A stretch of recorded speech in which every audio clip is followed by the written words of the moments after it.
رب العالمین الملک الحق المبین الصلاۃ والسلام علی اشرف الانبیاء والمرسلین وخاتم النبیین سیدنا و مولانا بالقاسم محمد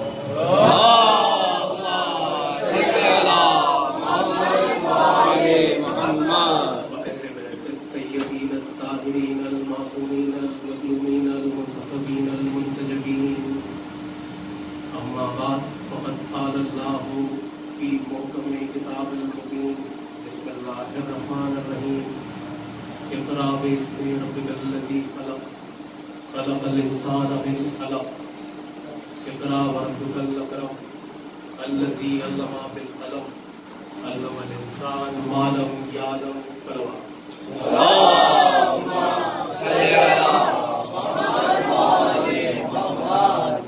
تمام تر تعریفیں اس خدائے بزرگ و برتر کے لیے ہیں جس کے قبضہ قدرت میں تمام جہانوں کی بادشاہی ہے، اور تمام تر درود و سلام ان پاک ہستیوں کے لیے جو وجہ تخلیق کائنات. سامعین محترم، سب سے پہلے تو ایک وضاحتی اور اعترافی بیان کہ میں کوئی عالم دین نہیں ہوں، میں کوئی خطیب نہیں ہوں، میں ذاکر بھی نہیں ہوں، مگر آپ ممبر پہ نہ دیکھیں مجھ کو حیرانی کے ساتھ.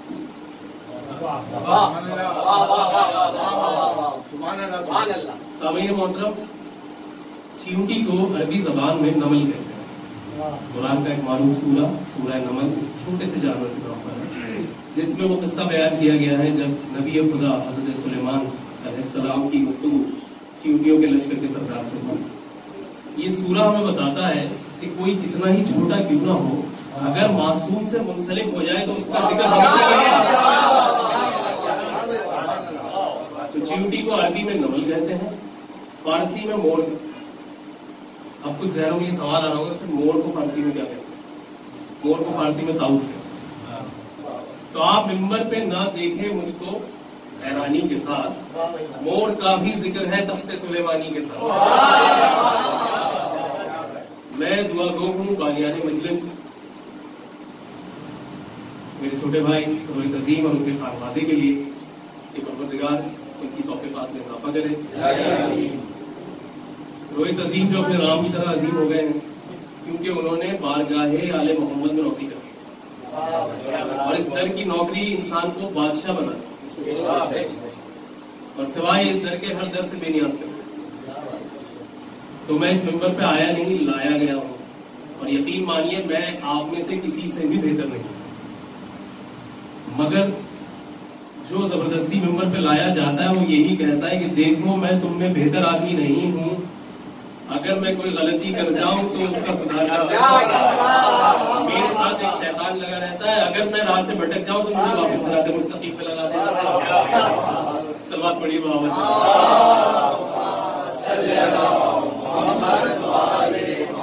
میرے اس ممبر پہ موجود ہونے کی دو وجوہات ہیں، ایک معصومین کا فضل اور دوسرے آپ مومنین کی محبت اور دعا.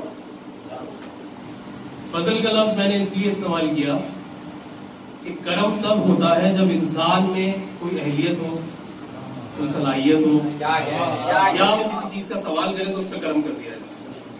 فضل جو ہے وہ بنا وجہ کے ہوتا ہے. ابھی قرآن کریم میں اللہ نے کہا کہ ہم نے بعض کو بعض میں رزق پہ فضیلت دے دی جس کا کوئی ریزن نہیں ہوتا. یہ خدا کی چوائس ہوتی ہے کہ محبتوں کے حوالوں میں ذکر آنے لگا، محبتوں کے حوالوں میں ذکر آنے لگا. یہ فضل بھی تو میرے ہاتھ پر حسین کا ہے.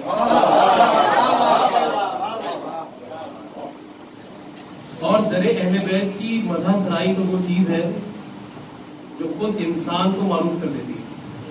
جیسے کہ میر انیس فخر کرتے ہوئے کہتے ہیں کہ عمر گزری ہے اسی دشت کی سیاہی میں، عمر گزری ہے اسی دشت کی سیاہی میں، پانچویں پشت ہے شبیر کی مداحی. ابھی بھی ان کے خانوادے کے لوگ جو ہیں اس خدمت کو انجام دے رہے ہیں. مولا کی توفیقات میں اضافہ کریں، ان کو قائم رکھیں.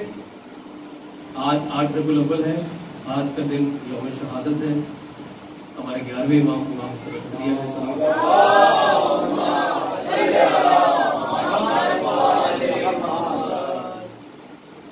ابتدائی بات ہم انہیں سے شروع کریں گے. امام حسن عسکری علیہ السلام کے اس یوم شہادت پہ ہم ہدیہ تعزیت پیش کرتے ہیں تمام مومنین کو، اور بالخصوص ان کے فرزند امام زمانہ علیہ السلام.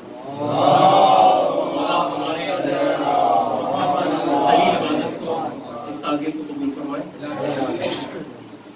امام حسن عسکری کی ولادت 10 ربیع الثانی 232 ہجری میں ہوئی مدینہ منورہ. تاریخوں میں اختلاف ہے، کہیں 4 ربیع الثانی بھی ہے، کہیں 8 ربیع الثانی بھی ہے، کہیں 10 ربیع الثانی، لیکن 10 ربیع الثانی زیادہ مانا ہے. امام حسن عسکری نے 11 سال اپنی عمر کے مدینے میں گزارے، باقی کی عمر آپ کی سامرا میں گزری اور زیادہ تر قید خانے میں گزری. معتمد باللہ اس وقت کا عباسی خلیفہ تھا جس نے امام کو قید میں ڈالا. امام کی دین کی خدمت کے اتنے کارنامے ہیں کہ اس کے لیے ایک مجلس ناکافی تھی. ایک تو مشہور واقعے کا ذکر کر لیتے ہیں جو کہ سب کے ذہنوں میں محفوظ ہے. جیسے کہ جب امام حسن عسکری قید میں تھے تو عیسائیوں کی ایک جماعت آئی، سامرا میں قحط پڑ گئے. سامرا شہر کا پرانا نام ہے سرمن رائے. تو سامرا میں جب قحط پڑا، بارش نہ ہوئی، تو عیسائی راہبوں کی ایک جماعت آئی جس نے آگے دعا کری تو بادل گرایا اور خوب برسات ہوئی. تو لوگ جو ہے وہ عیسائیت کی طرف جانے کے بارے میں سوچ رہے تھے. بالآخر خلیفہ وقت نے جو ہے وہ امام حسن عسکری کو بلوایا اور کہا کہ آئیے اور اپنے نانا کی امت کی خبر لیجیے. امام حسن عسکری آئے اور آ کے انہوں نے اس راہب سے کہا کہ دعا کرو. اس راہب نے دعا کے لیے ہاتھ اٹھائے تو بادل گرائے اور برسات ہوئی. امام نے کہا کہ اس کے انگلیوں کے بیچ میں کوئی چیز ہے وہ لے لیں. اس کی انگلیوں کے بیچ میں ایک چھوٹی سی ہڈی کا ٹکڑا تھا، وہ لے لیا گیا. امام نے کہا کہ آپ دعا مانگو. اس نے دعا مانگی تو بادل چھٹ گیا. امام نے کہا کہ یہ کسی نبی کے جسم کی ہڈی ہے اور اس کا یہ معجزہ ہوتا ہے کہ اگر یہ کھلے آسمان کے نیچے آئے تو خوب برستا ہے. اس کے بعد امام نے دعا فرمائی. امام کی دعا سے خوب جلتا ہوا برسات ہوئی. ایک یہ مشہور واقعہ تاریخ میں موجود ہے. ایک اور مشہور واقعہ امام حسن عسکری کا تاریخ میں موجود ہے کہ اس زمانے میں ایک بہت فلسفی رہا کرتا تھا سمرا کی طرف جس کا نام تھا اسحاق کندی. وہ ایک کتاب لکھ رہا تھا تناقض قرآن کا، نعوذ باللہ، قرآن کی غلطیاں نکالتا. اس کا کہنا تھا کہ قرآن کی بہت سی آیتیں دوسری آیت کے الٹ ہیں. تو وہ ایسی تمام آیتوں کو جمع کر کے کتاب لکھنے کی کوشش کرتا. اس کے کئی شاگرد، کئی ملازم جو کہ محب اہل بیت تھے امام کے پاس آئے کرتے تھے. تو ایک دفعہ جب ایک ملازم امام کے پاس آیا، امام نے اس سے کہا کہ تمہارا مالک یہ کام کر رہا ہے تم اسے روکتے کیوں نہیں؟ اس نے کہا مولا ہمارا مالک ہم پیسوں سے روک سکتے ہیں. امام نے کہا دیکھو صاحب جو ہے سمجھدار آدمی ہے اور اس کے سامنے جب کوئی بات آتی ہے تو وہ اس پر غور کرتا ہے. تم ایک کام کرو، جو وہ کام کر رہا ہے جا کے اس میں اس کا ہاتھ بڑھتا اور پھر اس سے ایک سوال کرتا ہے کہ اگر اس قرآن کا لکھنے والا آپ کے پاس آئے اور کہے کہ کیا تم نے اس کے وہی معنی سمجھے ہیں جن معنوں میں نے یہ بات کہی ہے؟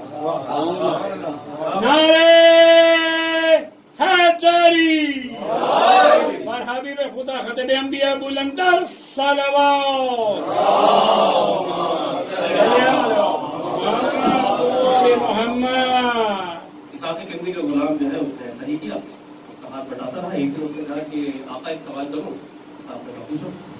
اگر اس کتاب کا لکھنے والا آپ کے پاس آئے اور کہے کہ اس کے وہی معنی مفہوم آپ نے سمجھے ہیں جس مفہوم میں نے یہ بات کہی ہے تو کیا یہ درست ہوگا؟ اس نے کاغذ اور قلم رکھا سائڈ میں اور اس کی طرف دیکھ کہنے لگا کہ یہ سوال تمہیں کس نے کرنے کو کہا؟ کسی نے نہیں، میرے ذہن میں آیا میں پوچھ لیا. اسحاق کہنے لگا نہیں، تمہارے ذہن کی رسائی یہاں تک نہیں، یہ کسی اور کا سوال، بتاؤ مجھے کس نے کہا. اس نے کہا فرزند رسول امام حسن عسکری نے کہا. اس نے اسی وقت وہ تمام کاغذات جمع کر کے جلا دیے اور امام کے پاس جا کے معافی مانگی.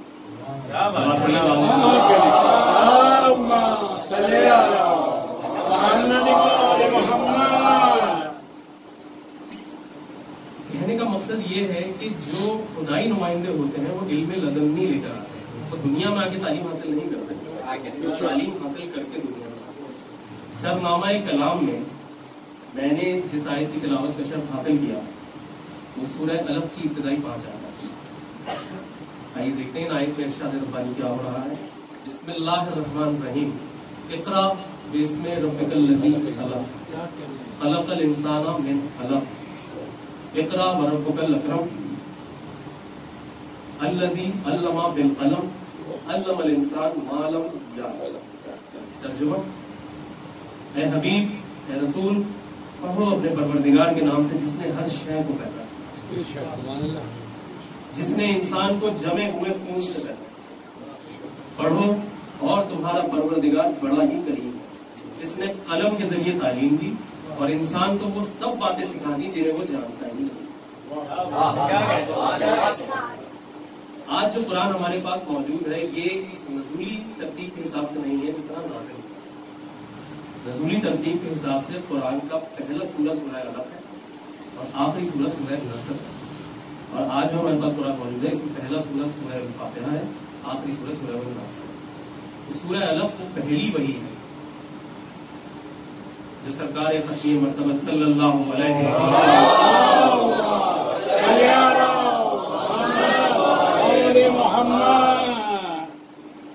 مفسرین لکھتے ہیں کہ بعثت سے 3 سال قبل سے ختمی مرتبہ کا یہ دستور ہو گیا تھا کہ آپ غار حرا میں تشریف لے جاتے اور وہاں وقت گزارا کرتے اور وہاں اعتکاف میں بیٹھ جاتے. 3 سال تک ایسا ہوتا رہا کہ کبھی جبریل کی صرف آواز آئی، کبھی وہ آتے اور جھلک دکھا کے چلے جاتے، کبھی صرف جھانک کے چلے جاتے. گویا 3 سالوں میں جبریل نے ختمی مرتبت کو اپنے سے مانوس کیا تاکہ جب ایک دم وحی لے کر آؤں تو آپ خوف زدہ نہ ہو جائے. یہ مسلمانوں کا عقیدہ ہے. میں دیکھ رہا ہوں کچھ چہرے پریشان ہو گئے. یہ مسلمانوں کا عقیدہ ہے. اب اسی بات کو الٹ دیجیے. ختمی مرتبت اس بزرگی اور عظمت پہ فائز تھے کہ فرشتہ آتے ہوئے لرز رہا.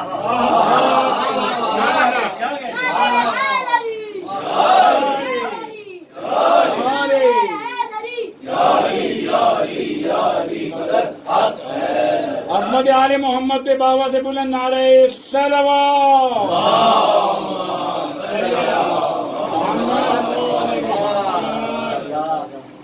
فرشتے نے 3 سال تک اپنے کو اس قابل بنایا کہ دربار محمد. 3 سال کے بعد جبریل نے آگے ختمی مرتبت کو یہ پہلی وحی الہی سنائی. اگر آپ ان آیات ان ابتدائی 5 آیات پر غور کریں تو اس میں 6 الفاظ ایسے ہیں جو مکرر ہوئے. انسان، اقرا، ربک، الذی علم خلق. یعنی پڑھنے کا حکم 2 بار، خلقتیں 2 ہیں، حکم رب 2 بار ہے، انسان بھی 2 بار. گویا معلوم یہ ہو رہا ہے کہ پہلی وحی کے نزول کے وقت اس کے مخاطب 2 انسان ہیں اور یقیناً یہ کوئی خاص انسان ہے. اب آئیے سہارا لیتے ہیں. قرآن کی ایک آیت دلیل ہوتی ہے، دوسری دعویٰ. قرآن کی ایک آیت دوسری آیت کو ثابت کرتی ہے. تو چلیے تھوڑی دیر کے لیے سورہ رحمان کی طرف چلتے ہیں. اس کی ابتدائی 3 آیات کو دیکھیے. بسم اللہ الرحمن الرحیم. الرحمن علم القرآن خلق الانسان علم البیان. وہ رحمان ہے جس نے قرآن کا علم سکھایا، پھر انسان کو خلق کیا اور پھر اسے بیان کرنا سکھایا. بظاہر نعوذ باللہ نقل کفر نہ کفر باشد ایسا لگ رہا ہے کہ آیت کی ترتیب ایسے ہونی چاہیے کہ پہلے انسان کی تخلیق ہو، اس کے بعد اسے قرآن کا علم دیا ہے. تو یہ تو ہم اور آپ. یہ کون سا انسان ہے جسے اس کے خلق ہونے سے پہلے علم قرآن دیا جا رہا ہے؟ اللہ القرآن خلق الانسان، یعنی انہیں علم قرآن پہلے عطا کیا گیا ہے اور پیکر انسانی میں بعد میں ڈالا گیا ہے. عام انسان کے لیے تو قرآن میں ارشاد ہو رہا ہے سورہ نحل کی آیت نمبر 78 جس میں اللہ کہہ رہا ہے واللہ اخراجکم فی بطون امہاتکم ما تعلمون. اللہ نے تمہیں تمہاری ماؤں کے پیٹوں سے اس حالت میں باہر نکالا کہ تمہارے پاس ذرہ برابر علم نہیں. تو یہ تو ہم ہیں جو جہالت سے چلتے ہیں. جو علم لدنی لے کر آتا ہے وہ آ کے دوش رسالت میں آغوش رسالت میں قرآن سناتا ہے. اب یہاں اعتراض کرنے والوں نے ایک اعتراض کیا, کہنے لگے کہ صاحب نعوذ باللہ کیا علی جو ہیں وہ نبی سے افضل ہو گئے؟ کہ علی تو ولادت کے بعد قرآن سنائیں اور رسول ولادت کے بعد قرآن نہ سنائیں. دیکھیں اعتراض بڑا اچھا ہے مگر جواب اس سے بھی اچھا. شاعر نے کیا خوب کہا کہ دور جہالت کو ذہن میں رکھیے گا, جب علم نہیں ہوتا, معرفت نہیں ہوتی, تو لیک آف کریٹیوٹی ہوتا ہے, ایک ڈائریکشن نہیں ملتی. تو شاعر نے کیا خوب کہا اس کے جواب میں کہ کوئی لفظ کسی ذہن میں آتا ہی نہیں, کوئی لفظ کسی ذہن میں آتا ہی نہیں تھا. اعتراض ذہن میں رکھیے گا کہ علی نے بعد ولادت قرآن کی تلاوت کری, نبی نے کیوں نہیں کری؟ کوئی لفظ کسی ذہن میں آتا ہی نہیں تھا, کوئی شخص کسی بات کو پاتا ہی نہیں تھا. قرآن سناتے بھی بھلا کس کو محمد, قرآن کسی اور کو آتا ہی نہیں.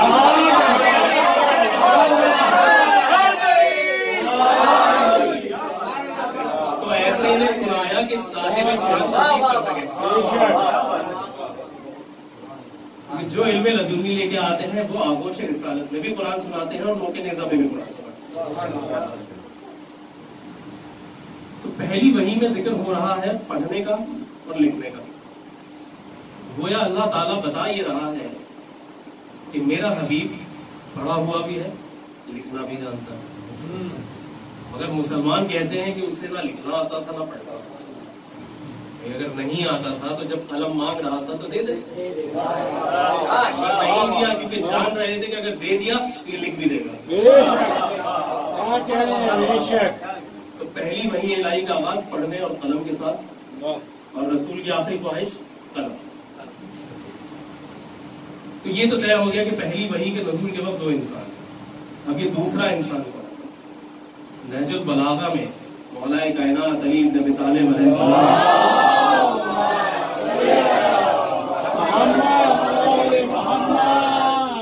فرماتے ہیں کہ وہ دوسرا انسان میں ہوں. مولا کائنات فرماتے ہیں نہج البلاغہ میں کہ میں اپنے بھائی محمد رسول اللہ کے ساتھ غار حرا میں ساتھ رہتا ہوں. جب پہلی وحی نازل ہوئی میں اپنے بھائی محمد رسول اللہ کے ساتھ, میں ان کے چہرے پہ وحی کے نور کو دیکھتا تھا اور رسالت کی خوشبو کو سنتا. دیکھیں معصوم ہی معصوم کی خوشبو اور چہرے کے نور کو پہچانتا. یاد کیجئے جب حضرت یوسف کے بھائی مصر سے واپس اپنے وطن چلے اور اپنے بابا حضرت یعقوب کے لیے حضرت یوسف کا کرتا لے کر چلے, تو ابھی کنعان سے کئی 100 کلومیٹر دور سے کہ یعقوب نے کہا مجھے یوسف کی خوشبو آ رہی ہے. اور اگر آپ نظر کریں تو جب قافلہ حسینی کربلا میں وارد ہوا ہے تو جناب زینب نے کیا جملہ کہا کہ بھائی اس زمین سے جلد از جلد نکل چلو, اس کی مٹی سے تمہارے خون کو ابھی منزل مسائل نہیں. اسی طرح جب رسول اکرم بیٹی کے گھر تشریف لائے اور بیٹی نے چادر تطہیر اڑائی تو بی بی سیدہ فرماتی ہیں کہ رسول اکرم کا چہرہ چودھری کے چاند کی طرح چمکا. اور جب نواسے گھر میں آئے تو انہوں نے کہا کہ والدہ آج تو آپ کے گھر میں نبوت کی خوشبو آئی, معصوم ہی معصوم کی خوشبو کو پہچانا. علی فرماتے ہیں کہ میں نے پہلی وحی کے نزول کے وقت ایک چیخ اور ایک فریاد سنا. میں نے اپنے بھائی رسول اللہ سے پوچھا یہ کس کی آواز ہے؟ رسول اللہ نے کہا یہ شیطان جو آخری ہدایت کے آنے سے مایوس ہو گیا ہے اور گریا پڑا. اور پھر رسول اللہ نے فرمایا علی تم وہی دیکھتے ہو جو میں دیکھتا ہوں, تم وہی سنتے ہو جو میں سنتا ہوں, فرق بس یہ ہے کہ میں نبی ہوں تم میرے وسیع. یا رسول اللہ ابھی تو دعوت ذوالعشیرہ ہونا باقی ہے, ابھی تو بہت سے مراحل باقی ہیں, ابھی تو غدیر بہت بعد میں ہوگی, آپ ابھی سے وسیع قرار دے رہے ہیں.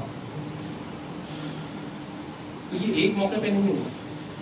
غار حرا کا یہ واقعہ آپ کے سامنے آ گیا. اس کے بعد آپ آ جائیے جب دعوت ذوالعشیرہ ہوئی تو رسول نے کہا تم میں کون ہے جو اس کام میں میری مدد کرے, میں اسے اپنا وسیع قرار دوں. سوائے مولا علی کے کوئی آگے نہیں. اس کے بعد شب عزت رسول نے کہا کہ آج رات تم میں سے کون میرے بستر پہ سو جائے کہ میں اسے اپنا خلیفہ بنا دوں, مگر کوئی راضی نہ ہوا. حالانکہ جان رہے تھے کہ زندہ رہیں گے تبھی تو خلیفہ بنیں گے، پھر بھی راضی کا ہوا، پھر بھی راضی کا ہوا۔ اسی طرح جب جنگ بدر ہوئی، جنگ بدر میں جب ایک رات پہلے اس مقام پہ جا کے پڑاؤ کیا، بدر کے چاہے بدر کے قریب، بدر کے کنویں کے قریب مشرکین کا ہزاروں کا لشکر پہنچ کے پڑاؤ ڈال چکا تھا۔ رسول اکرم نے کہا کون ہے جو آج رات جا کے چاہے بدر سے پانی لے کر آئے گا؟ جو پانی لے کر آئے گا میں اسے اپنی ولایت دوں گا، سوائے علی کے کوئی آگے نہ ہوگا۔ علی کہتے ہیں کہ میں مشرکین کے لشکر کے درمیان سے ایسے نکل گیا جیسے شب ہجرت رسول خدا مشرکین کے درمیان سے نکل۔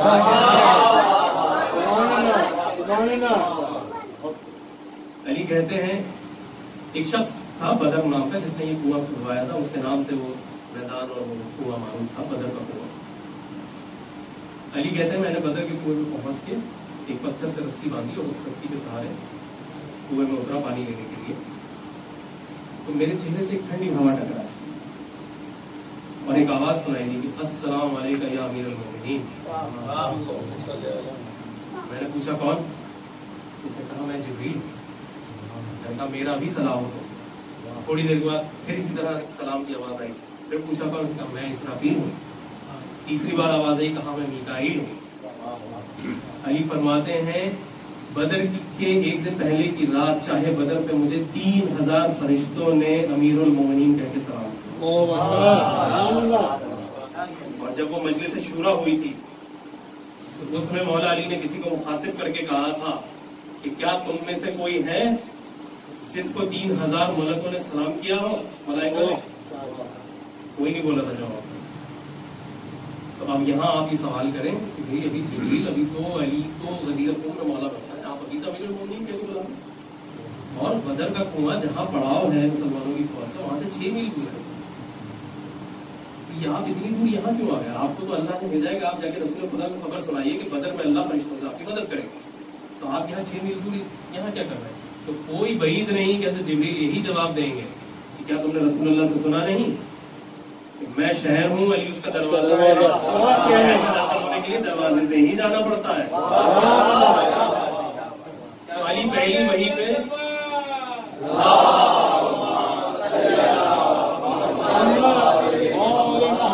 علی جو ہے وہ پہلی وحی میں ہی شیطان کی آواز کو پہچانتے ہیں، رسول اللہ تعارف کر رہے ہیں۔ یہی وجہ ہے کہ احد میں جب شیطان نے آواز دی کہ محمد قتل ہو گئے، بھاگو اور جان بچاؤ، تو سب بھاگ گئے مگر علی نہ گئے، کیونکہ شیطان کی آواز پہچانتے ہیں۔ پھر علی کی یہی بہادری آپ کو خیبر میں دکھائی دیتی ہے۔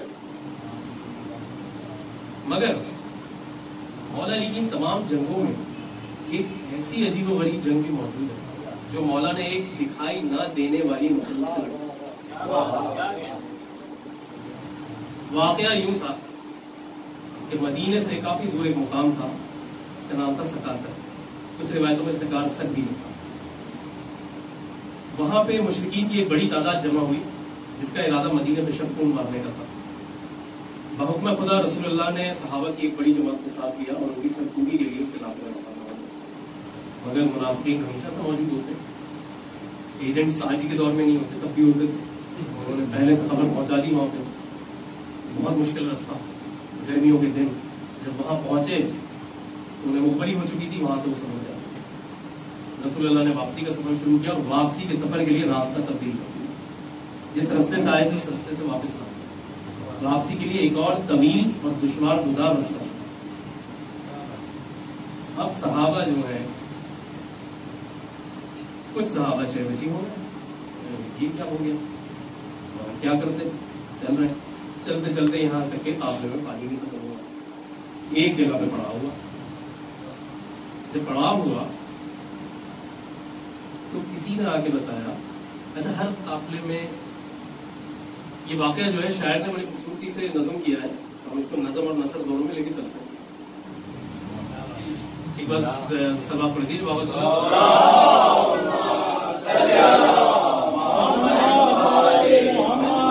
بیچ میں آپ کو واقعے کی تفصیلات سے آگے بتاتا جاؤں گا کہ وہ محمد کی مسند کا حقدار ہے جس کی دارین پہ راجدھانی بھی، وہ محمد کی مسند کا حقدار ہے جس کی دارین پہ راجدھانی بھی ہو، جلوائے طور ہو نور ہی نور ہو قائل کلمہ لن ترانی بھی. یہ کیا بات ہوئی؟ اپنے بچوں کو نوجوان دوستوں کو سمجھانے کی کہہ رہا ہوں، بزرگ مجھ سے بہتر جانتے ہیں.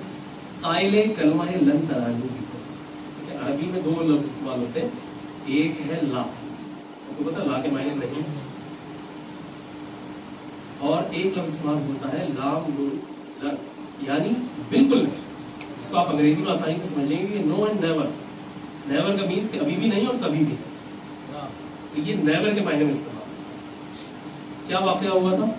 بنی اسرائیل نے جب حضرت موسیٰ سے یہ ضد کری کہ ہمیں اللہ کو دیکھنا ہے، حضرت موسیٰ کے سمجھانے کے باوجود جب وہ باز نہ آئے، حضرت موسیٰ نے لے کوہ طور پہ چلے. جب کوہ طور پہ پہنچے اور اللہ سے کلام کیا تو اللہ نے حضرت موسیٰ سے کہا کہ موسیٰ وہ تو کم علم ہے، تم کیوں لے کر آئے؟ حضرت موسیٰ نے کہا کہ یا اللہ میرے لیے بہت مشکل ہو گیا ان کو روکنا، یہ لوگ نہیں روکتے.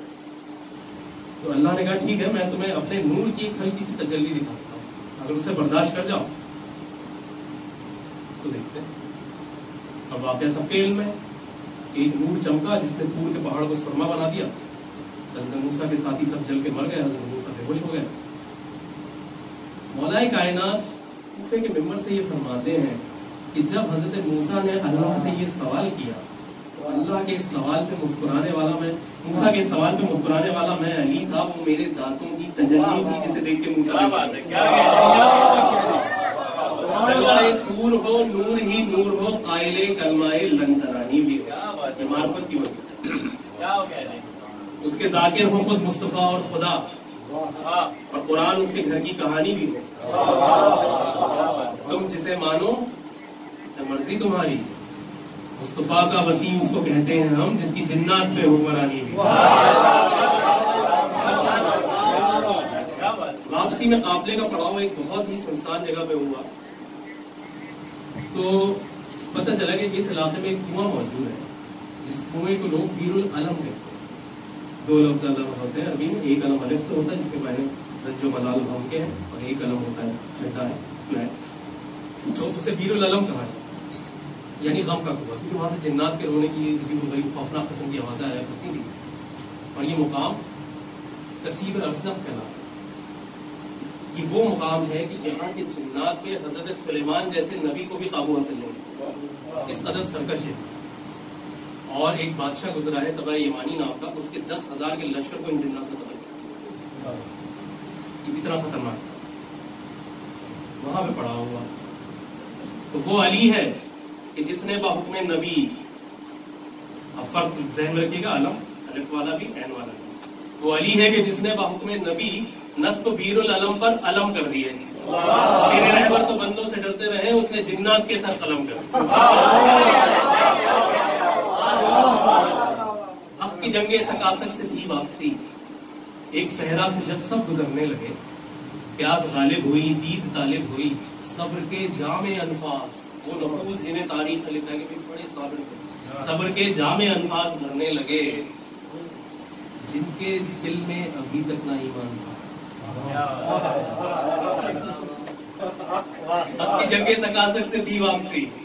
منظر کشی ہو رہی ہے آپ کے ذہن میں پوری کہ بھائی نوٹ کیجیے، قافلے میں ہر طرح کا آدمی موجود ہے، منافق بھی ہے، مومن بھی ہے. حق کی جنگ سکاسک سے تھی واپسی، ایک صحرا سے جب سب گزرنے لگے، پیاس غالب ہوئی دید طالب ہوئی، صبر کے جامع انفاس بھرنے لگے. کچھ صحابہ تو بے چین اتنے ہوئے، خوف سے موت کا ذکر کرنے لگے کہ بھائی نعوذ باللہ مروا دیا، اب کیا ہوگا. آج کا دور تو تھا نہیں کہ اچھی سڑکیں اچھی گاڑیوں میں جا رہے ہیں، پانی کی منرل واٹر سی بوٹل ہے، کچھ بھی نہیں. تو کہا جاؤ جن کے دل میں ابھی تک نہ ایمان، وہ مسائل کا شکوہ سناتے ہیں کہ نعوذ باللہ ان کو تو وہی سے سب پتہ چل جاتا ہے، انہیں نہیں پتا تھا کہ یہ لوگ چلے جائیں گے وہاں سے، ہمیں لے کے ہی کیوں آئے مدینہ سے، اور واپسی میں رستہ بدل گیا، اتنے مشکل گزار رستے. یہ تاریخ ہے. جن کے دل میں ابھی تک نہ ایمان تھا وہ مسائل کا شکوہ سناتے رہے، جن کو رحمت کی قربت کا احساس تھا وہ سبھی زیر لب مسکراتے رہے.